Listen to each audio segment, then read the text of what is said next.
some slight internet issues tonight, so hopefully that's the last of that.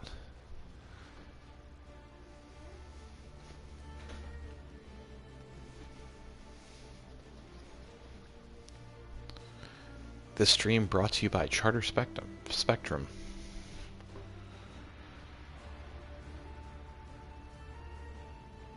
Less internet in more places.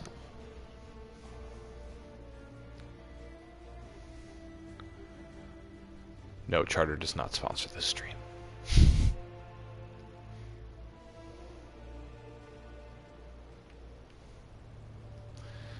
Okay, so let's see if our portals are still up. It took me a few minutes to get back online here.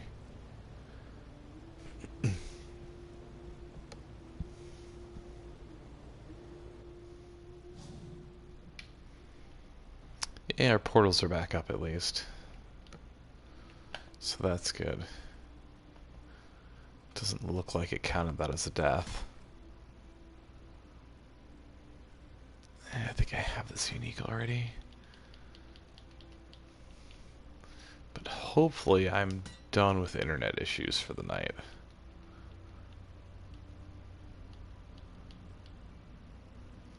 I've been in my new house for almost 2 months now. Hey, how's it going? Welcome back. Tonight's the first night my internet's actually dropped on me, so hopefully it's just a freak occurrence.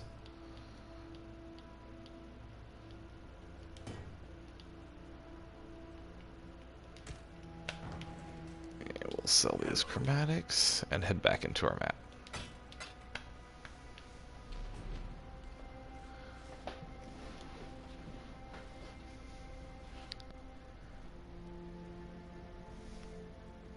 I think we're a good portion of the way through this map before we dropped our connection, so might go ahead and try some higher level maps, just see how far we can push tonight.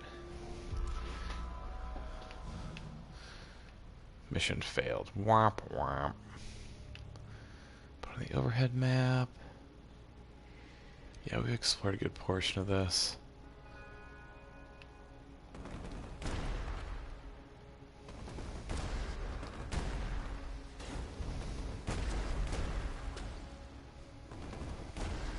Yeah, it would be really nice to get some ideas of what's going to be going down for the big 4.0 patch when that launches.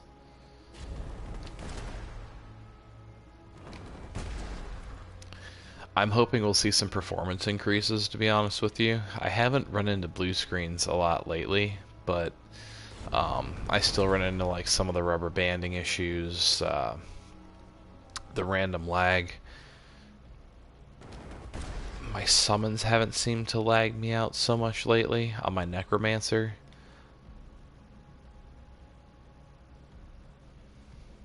Yeah, there's a lot of articles saying that basically, you know, Diablo 4 and Path of Exile 4.0 are going to be going head to head. And I think that's going to be awesome.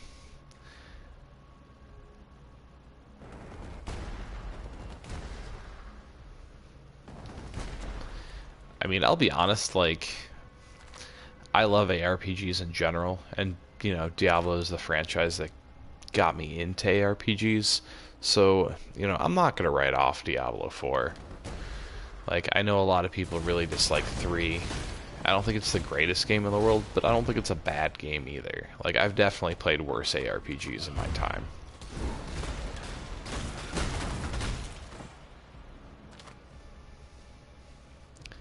As much as I'm not into mobile games, I'll probably give the Diablo Immortal game like a fair shake, just to say I tried it, more or less. I don't know if I'll actually enjoy it or not, but you know, I have an okay tablet. It might be okay on there.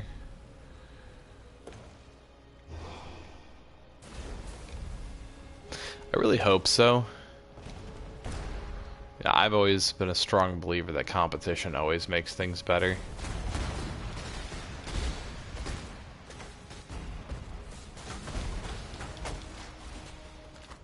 Like, it's not directly related to Path of Exile at all, but I know in like the professional wrestling world, there's a lot of people excited for this weekend because there's a new wrestling promotion putting on a big pay-per-view event, which, you know, will hopefully make, you know, wrestling products better in general, because there's just been kind of a monopoly in that industry for a long time. And I mean, it works the same way in video games. If you have, you know, one game that kind of dominates a genre for a really long time, you know, that genre can tend to get a little bit stale. Like for me, I'm a really big football fan, but like the Madden series, just it appeals to me less and less every year, and a lot of it has to do with the fact that, you know, they have that exclusive NFL license and they just don't have competition, and the games suffer because of it.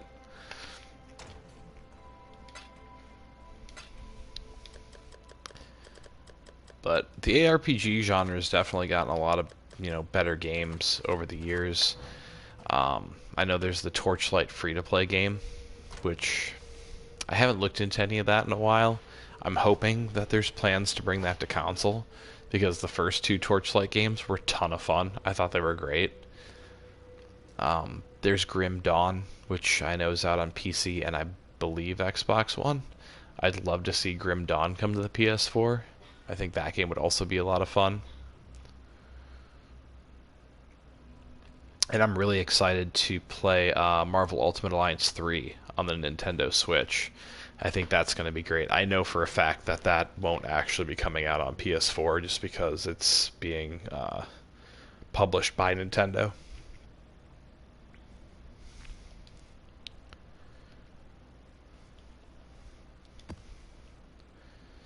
Yeah, Grim Dawn's just another super deep game.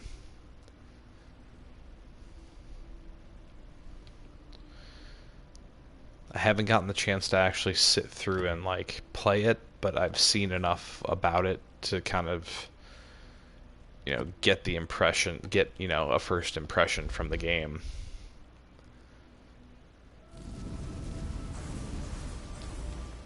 I mean, it looks a lot like Path of Exile. I'm pretty sure Grinding Gears worked on that game also.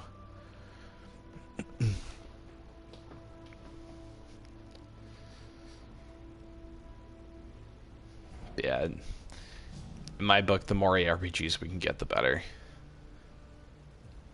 It's a genre that's definitely been very underrepresented over the years.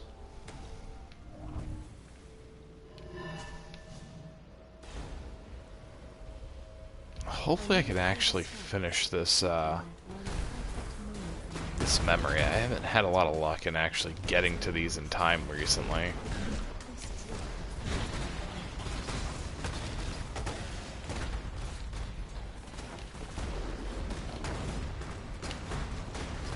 Promising we found one right away.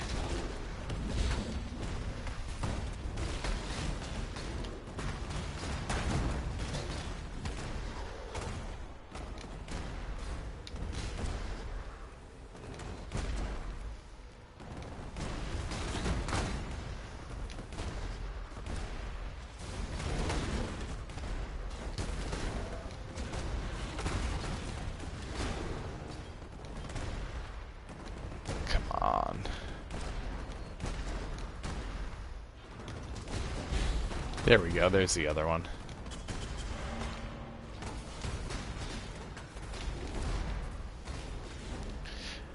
Yeah, I hope with all the really good ARPGs that have been coming out lately, or that have been getting highlighted lately, that Diablo 4, Blizzard really goes back to their roots like they had with Diablo 2, and just,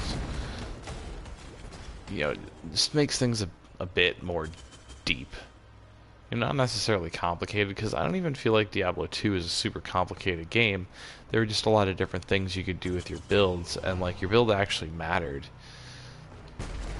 To where, you know, I think the biggest criticism of Diablo 3 is the fact that, you know, it's all kind of based around your skills, and you can swap them at will, and, you know, there's the Paragon system where, you know, you go ahead and you assign skill points after you've hit level, I think it's 70, but it's just not the same, you know, as actually assigning all those skill points early on and, you know, committing to a build right out of the gate.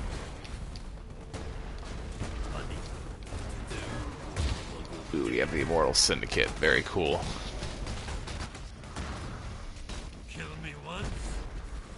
Oh, he went down like a punk.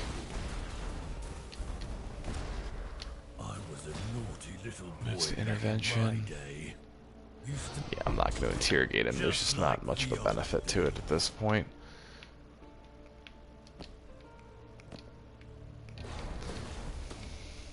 Interrogating can get you a decent amount of intelligence towards the Immortal Syndicate, but at the same time, if they're not high enough level or high enough rank, they're going to drop a rank anyways. It's not necessarily worth it. I would essentially wait until they get to rank 3, and then you're maximizing the amount of intelligence you're getting, and they only drop down to rank 2, and then the next time you run into them, you can do like an execute maneuver or negotiate, and hopefully get them right back up to rank 3. Increase cast, dexterity, and quality. Let's do this one. And I'm not going to end up using any of these items anyways, but the biggest reason why I like this mechanic is just getting these extra crafting recipes.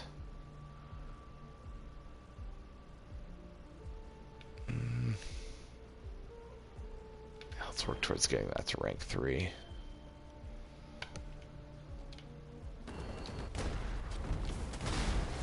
I think the Immortal Syndicate's just really fun content in general, too.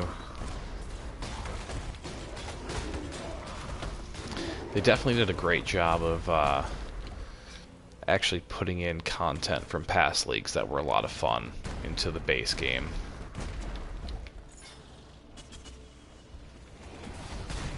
Like over there we have a breach, and breaches are tons of fun.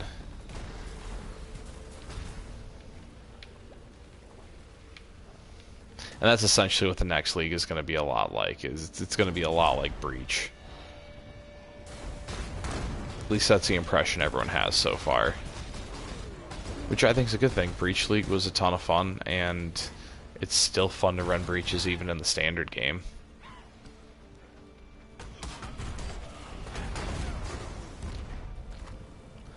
Go ahead and open up this one. I love Winter Orb for breaches.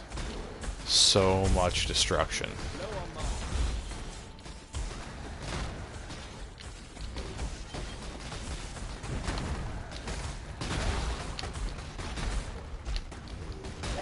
Yeah, we really should have cleared the area a bit more before we open this breach up, but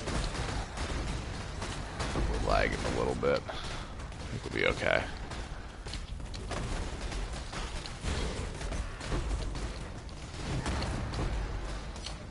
Yeah, it sounds like we got a lot of splinters to drop. My internet connection dropped. I've been having some issues tonight. I'm hoping that that's the end of it. The first time I just reset my modem. This time I hard reset it. I did a quick connection test before starting the stream back up, so I think we're good now. It's the first time in my new house I've actually had any sort of internet issues, so hoping it's just a little weird one-time thing.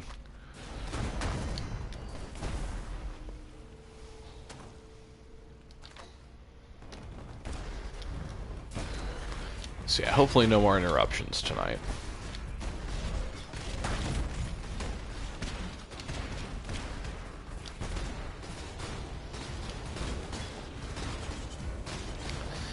And one thing I was mentioning right as the stream cut off, I was kind of talking about how I'm going to be moving the actual streams themselves over to Twitch. So those of you who haven't followed me on Twitch for those yet, definitely feel free to go ahead and do that. I've had quite a few people who have followed me on Twitch already, which is awesome. There's just some things that I feel like are easier to do on Twitch, like format-wise. I went ahead and actually purchased a capture card, so that way I could kind of implement a few more things into the stream. Like just a more attractive chat box. My big thing is on PlayStation, you know, streaming directly from my PlayStation without a capture card. They only give you the option of, you know, that ugly black bar in the side of the screen. And I just want to put something up that's just a little bit more visually appealing. And having a capture card and streaming on Twitch kind of gives me that opportunity. But I mean, for anyone who doesn't use Twitch, I'll still obviously be posting a bunch of videos to YouTube. I'll still be doing all my tutorial videos, all my walkthroughs, some stream highlights potentially, and I may even just upload the Twitch streams right to YouTube, so everyone can still catch those. Just because I know right now, a majority of the people who do end up watching the streams on YouTube here end up catching them later.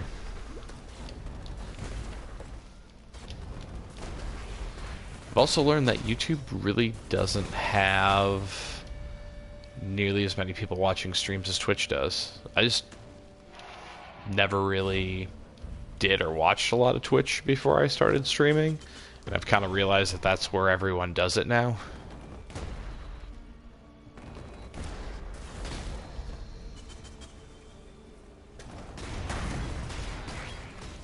So, long story short, I'm just kind of hoping everyone will join me on Twitch for the streams moving forward. They'll still be Monday, Wednesday, Friday. I may push them back to 8:30 as opposed to 8. Just depends on what ends up being more convenient. I've noticed more people kind of jump in later on during the stream anyways, so I think it might be more convenient for the viewer base anyways. But we'll play it by ear. We'll see how it goes.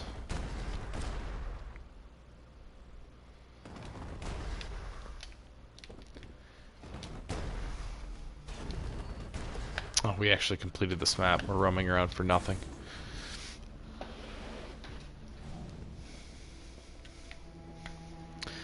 But I'm definitely hoping to, Broken Crown, nice. I'm definitely hoping to do, like, some community play streams. And that's a lot of what happens. It's usually a time zone issue. Which is one of the coolest things about, you know, streaming and doing YouTube, is the fact that I had no idea that I would have so many people watching, and you know, you're watching the videos and the streams and everything from completely different areas of the world, even not even just the States, which is really cool, you know, because you know, we live in kind of a divided time, so to, you know, take part in something that kind of brings people together is a pretty cool experience. Let's see. So this is level 70. So that can go towards a Chaos Orb.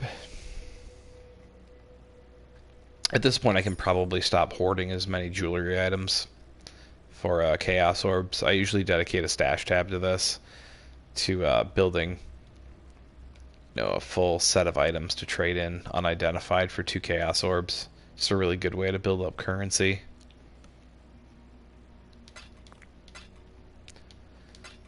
Especially since I recently spent quite a bit of my currency on, let's see, those are level 72. I spent quite a bit of my currency on some of the gems, so the support gems I needed for this build. And I was actually surprised at how many people had support gems listed for... I didn't mean to go in the portal, I was trying to talk to Einhar. There was a lot of people who had support gems listed for relatively reasonable prices. So it's not quite like the unique items themselves. Greetings.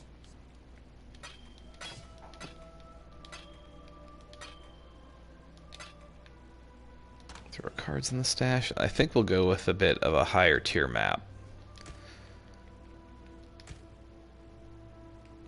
So So I've been doing, I think, like tier 4. I've been kind of cruising through.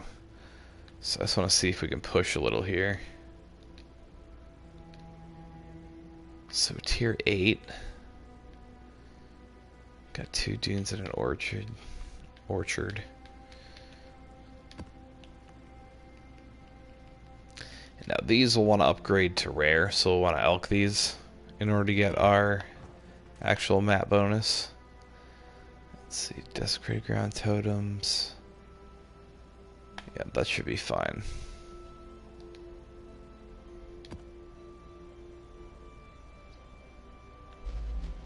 Yeah, we can definitely do some delve. I haven't gotten to very many, deep layers in the delve with this character. But yeah, it's something we can definitely walk through because it is a really useful part of the game, and it is something that's just a standard part of the game. So it's something that, even when the next league starts, it's still going to be useful information to have. So why don't we do that? I'll run this tier 8 map. We'll see how well we do here, and then we'll do a little bit of delving. Tonight's stream, since we basically went and accomplished what I was hoping we would with the first 10 episodes of the Let's Play, with getting through the base game with a brand new character, not using the trade market or anything like that. Tonight's just kind of more of a casual stream, just to have some fun. If anyone has a flashback character, we can group up. We can kind of do whatever. This is more of like a community stream for you guys tonight.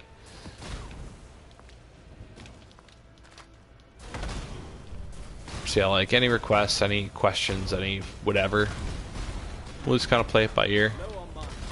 I didn't have anything I strictly wanted to do tonight, so...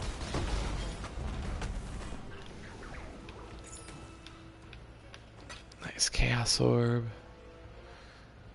Don't remember if we have a lot of helmets or not.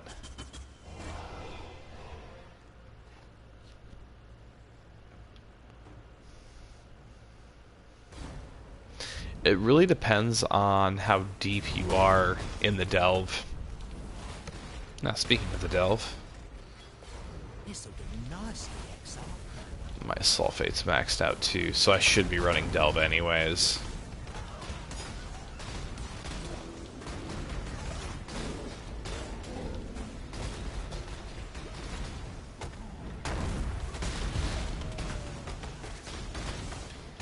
That desecrated ground is kind of difficult to see on this desert map. That's what's continuously throwing down our health. If anyone's noticed that my health just keeps continuously dropping, it's because if we stand on here, it's taking down our health. It's really kind of difficult to see in some areas with that green tint over the brown background. That's something a lot of people think that they may be doing with the 4.0 expansion when that comes out, is they think this may be getting a full graphical overhaul. But I hope if they do decide to do that, that it's kind of with a revamped engine. Because I do kind of worry if they increase the graphical quality of the game that, we're going to have more issues with the lagging.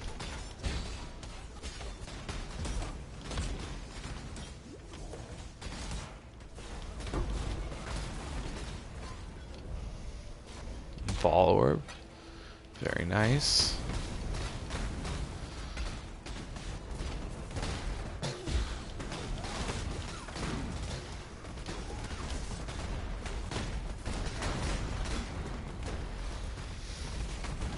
Yeah, so we're definitely having a lot better luck with the greater multiple projectile support gem equipped. It's made a huge difference with our DPS, which is kind of a staple with this build. Like, we have an okay amount of sustain with our health, our resistances, and our energy shield, but we need to output a decent amount of DPS with this build in order to actually be effective.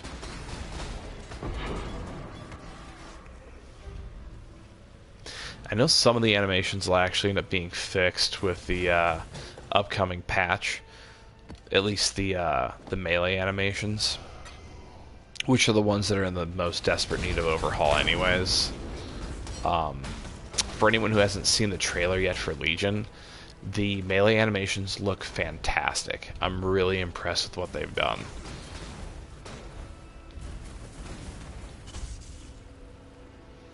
We'll actually run this Trial of Ascendancy because actually I think I need to run these all for this character again anyways. So it's important to run multiple Trials of Ascendancy when you run into them when you're mapping for a couple of reasons.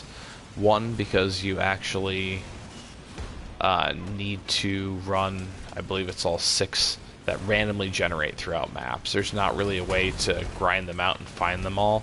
You just need a little bit of luck. And also, running the very last labyrinth requires an item that you only get from running Trials of Ascendancy. So if you decide that you want to go ahead and grind the last labyrinth for rewards, you're going to need to run a few different Trials of Ascendancy in order to get the currency to do that.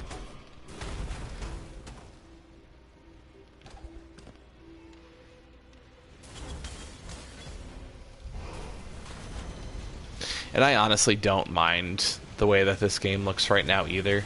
I'm playing on a PS4 Pro, and I know that the game doesn't necessarily render in 4K, but that's not really what I play an ARPG for.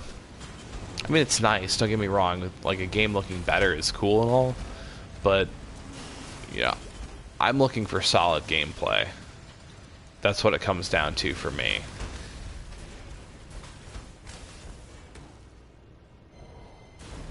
And I mean, that's kind of where, Path of Exile really excels for me, personally, is I think the gameplay is fantastic. It makes you think a lot more than most other ARPGs.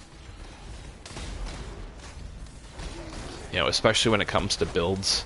And as the channel goes on, there'll likely be more of a focus on actual builds themselves. Just because eventually at one point, we'll end up covering a good majority of the game basics through a lot of, the different tutorial builds or tutorial videos and guides.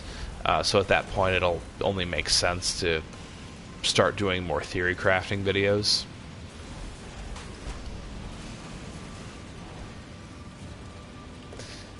And I mean, my overall goal is that,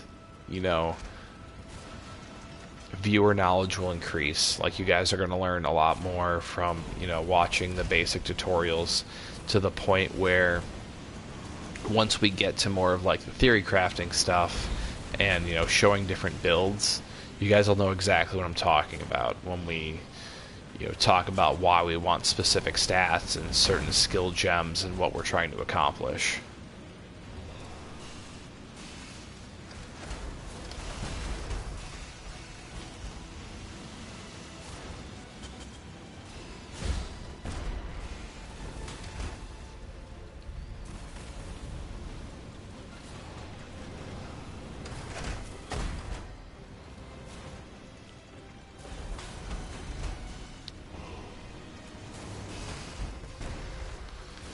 And that's kind of something I want to do at some point too, is just, did I relock that door? I do want to, make some builds that are really out there, things that may not have been thought of before, just stuff that's different.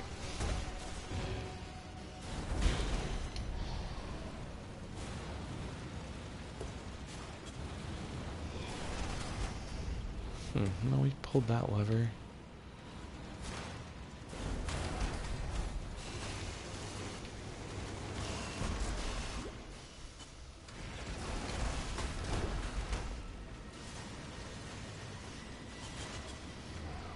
Yeah, I mean, that's my biggest hope for the 4.0 patch when it comes out, is just them working on the actual performance of the game itself.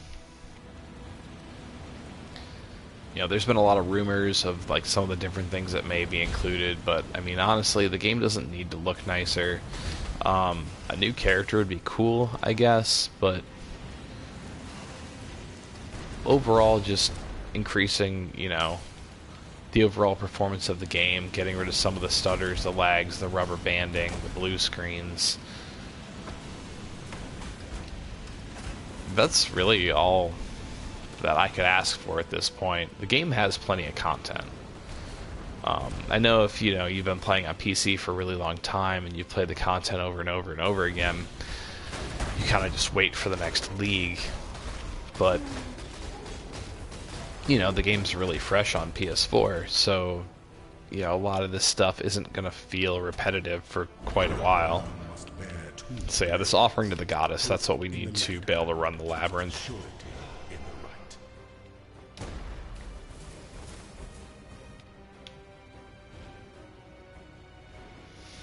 But it definitely makes me really happy that they're talking about the 4.0 patch, making it so essentially this game is going to be going head-to-head with Diablo 4. Did we not take the portal out? Oh, we took the portal at the beginning, but not the portal out to the dunes.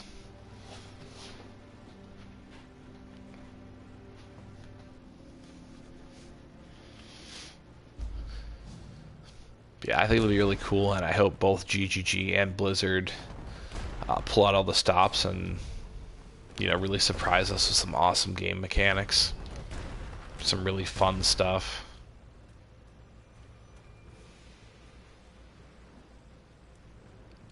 I think that's the big reason why people have talked about. They think that there's going to be a graphical overhaul, possibly a new engine for the game, just because of the fact that they've stated they want to go head-to-head with Diablo 4.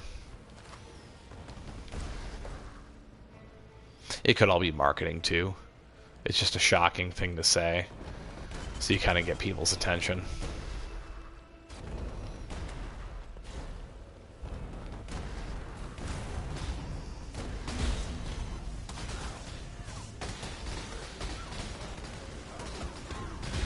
Overall, though, since changing our support gems up a little bit, I gotta say I'm pretty happy with the character's performance here in a Tier 8 map. And this is essentially, the middle of the road.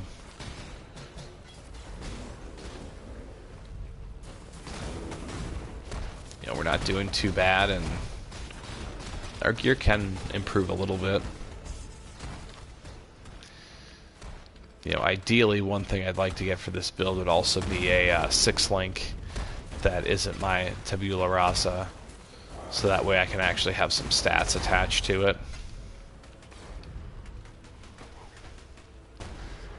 The build I'm using right now, this is a Winter Orb Ice Spear build. Gearing for this, there's some complicated aspects to it. The most of which, this ring is a big part of the build. It has a socket in it, so essentially that socket, why that's important, is the socketed gem in this ring gets elemental equilibrium. So you get that elemental equilibrium benefit, which is basically the type of damage that's done by that gem. Your enemies, when hit by that, will gain extra resistances towards that type of damage, but will lose resistances against the other two types of elemental damage. So on here, I have Herald of Purity equipped, which will summon 4 Sentinels of Purity. And from there, let's see which one it's on here. I have Hatred equipped, which is an aura. And that aura gives cold damage to me and my allies. So basically they hit with cold damage and my enemies get extra cold resistance, but have less fire and lightning resistance. Now where that would theoretically become a problem is the fact that since I'm dealing cold damage, I would also be doing less damage. But here in the passive tree, I've solved this doing 2 things. One is Avatar of Fire, which converts 50% of my physical cold and lightning damage directly to fire damage. Now, the other way that I solve this is on my Ice Spear and my Winter Orb, which both do cold damage. I have cold to fire support on them. So the other 50% of cold damage is converted to fire damage. So essentially at this point, between these 2 skills and a few other nodes, all of my cold damage is being converted over to fire damage. There's a few other supports attached to those, and I'm also using some other auras. The big ones being Herald of Fire, which gives me more fire damage, and then I do have my shield charge Fortify, gives me some defensive boosts, and flammability, which also takes from my enemy's fire resistance because I have Curse on Hit attached to my shield charge, which is just something I've been playing around with recently and I really like. I'm using Warlord's Mark. It helps me sustain my mana because of the fact that I'm running 3 auras. It's very, very mana intensive, so that actually helps me to be able to, kind of spam my my attacks a bit more, mainly my Ice Spear for bosses. But yeah, it's relatively straightforward once you kind of understand exactly what the build's trying to do. Basically, you're giving those minions ice damage so they can take down your enemy's fire resistances, and then converting all of your fire damage over to oops, I accidentally unequipped that. Converting all of your ice damage over to fire damage.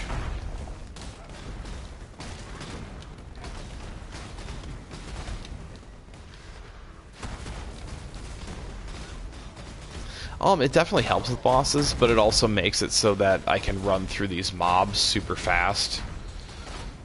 So it just all around is for all of your enemies in general.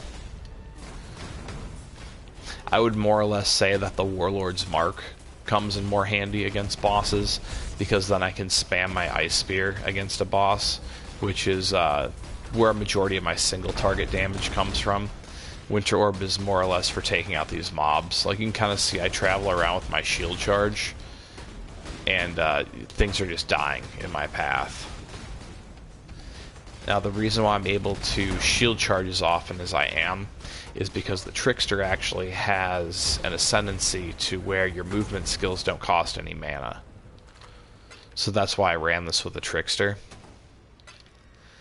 There's also a node that will generate charges while you're channeling, and since Winter Orb is a channeling skill, it helps me go ahead and get different charges, which also give me some stat boosts. It's the same basic concept that you'll want to do with any build that you make, in making everything that you're doing synergize with one another. One of the most common mistakes I see people make with their skill gems is they have too many different attacks. Typically the best way to go is to really have like your crowd clearing attack and have your single target attack. And from there, you want auras that are going to boost, you want a movement skill, potentially some curses, usually a golem. But you want it all to work together. Like, you don't want skills that don't make sense to play with one another. And the more that you play the game, the more you're going to understand what synergizes and what doesn't. Okay, there's our boss. I was wondering, like, there's no arena here. So that red circle, that's Warlord's Mark. And it makes it so I can actually spam my spears. We earned ourselves a memory fragment. And yeah, we completed a tier 8 map with pretty minimal effort there.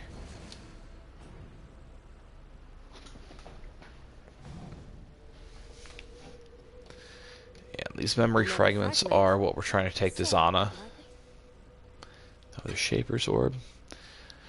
And she'll reward us with a map. Now, what I like to do when she offers these map rewards, so this way I'm kind of adding to my Atlas bonus, I'll actually go and see which ones I don't have maps of and which ones I don't have bonuses for. So map tab is really useful for this because I have that little underline there. Gives me a visual indicator that I've completed the Atlas bonus for that map. So I don't need a Dunes map. I already have an Orchid map, so I can literally take any of these other maps that I want.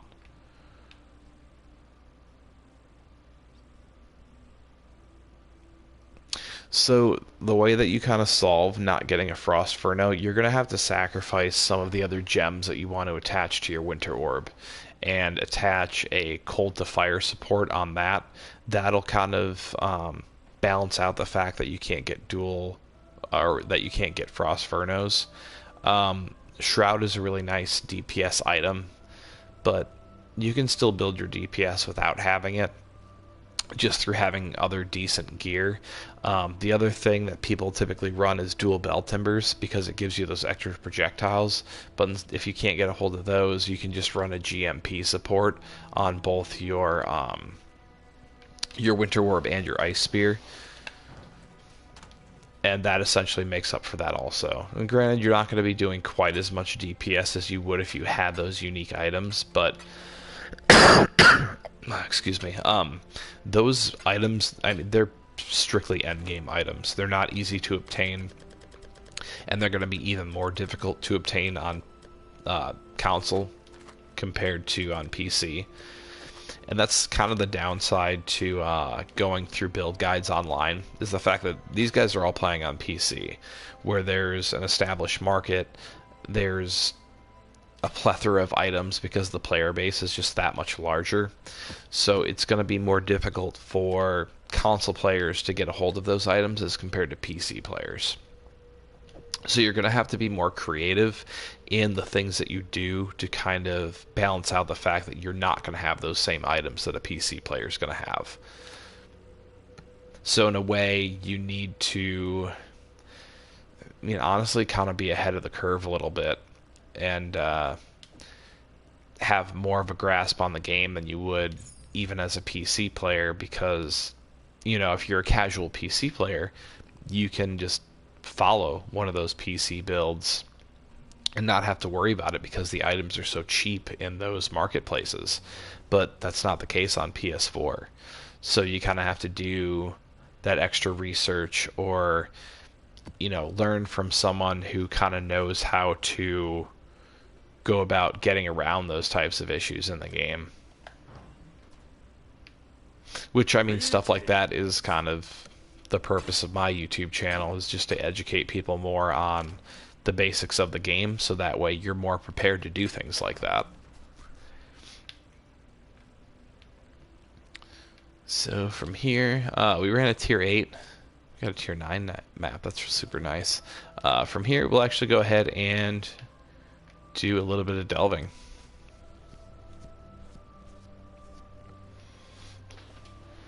Delving is honestly super useful at just about any point in the game, just because it's not even just about finding gear in the delve. There's a lot of great ways to, one, get currency in the delve, and two, get a lot of really nice crafting materials in the delve.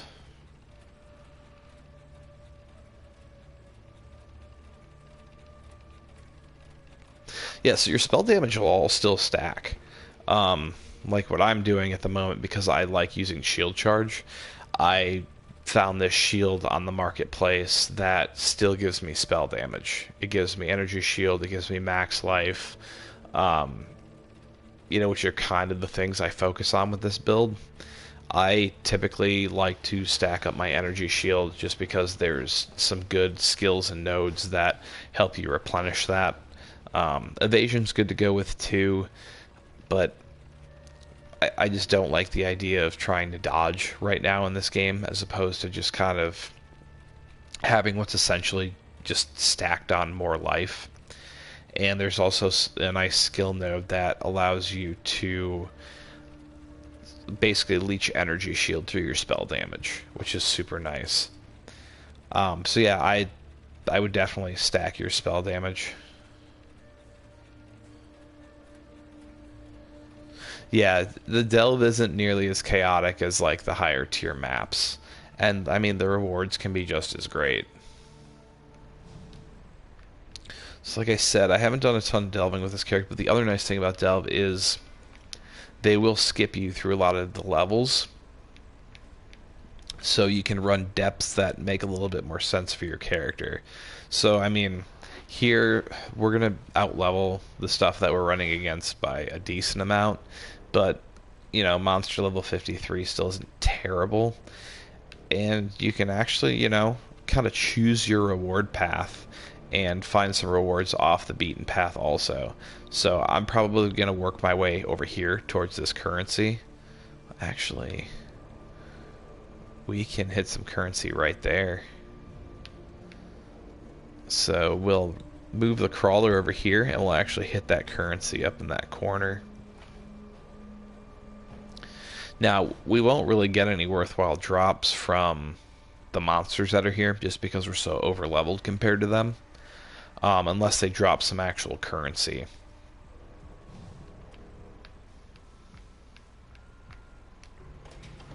But we could also potentially, you know, find some fossils, which are great for crafting.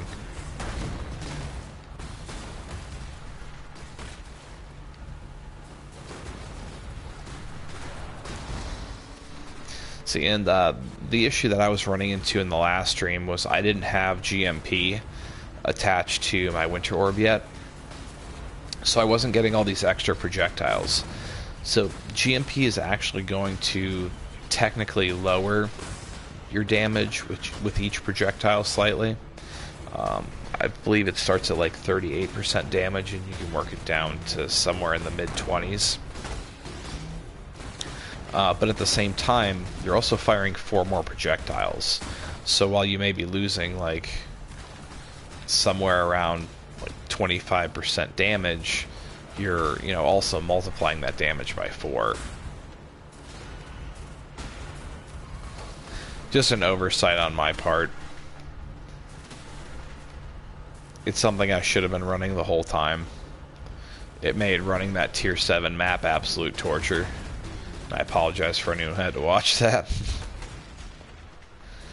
But obviously, as you can see, it goes so much smoother with GMP. Make sure I'm general, and not even just your build. When some other things that will help you out are going to be like stacking specific damage types. So if you find an item that has a decent amount of like cold damage, like if it adds like base cold damage and cold damage percentage, that can be super useful. It's really just a matter of trying to have a mindset of, you know, what would work best for a build with these items. And the other thing you can also do, depending on your actual level, is if you are high enough level to where you're getting level 64 items and up, you can also just not identify items that you're picking up, collect a full set, trade them into a vendor, and you'll get 2 Chaos Orbs for doing that. Which is honestly a more consistent way of being able to get Chaos Orbs, because that way you don't have to rely on someone buying your items, and honestly the stats on the items don't matter at all. The only thing that matters is the level. So you just need to make sure that you have, you know, either 2 one-handed weapons or 1 two-handed weapon, a helmet, a chest piece, gloves, boots, a belt, 2 rings, and an amulet. And if you trade those all in unidentified between level 65 and level 74, you'll get 2 Chaos Orbs. Yay, we blue screened.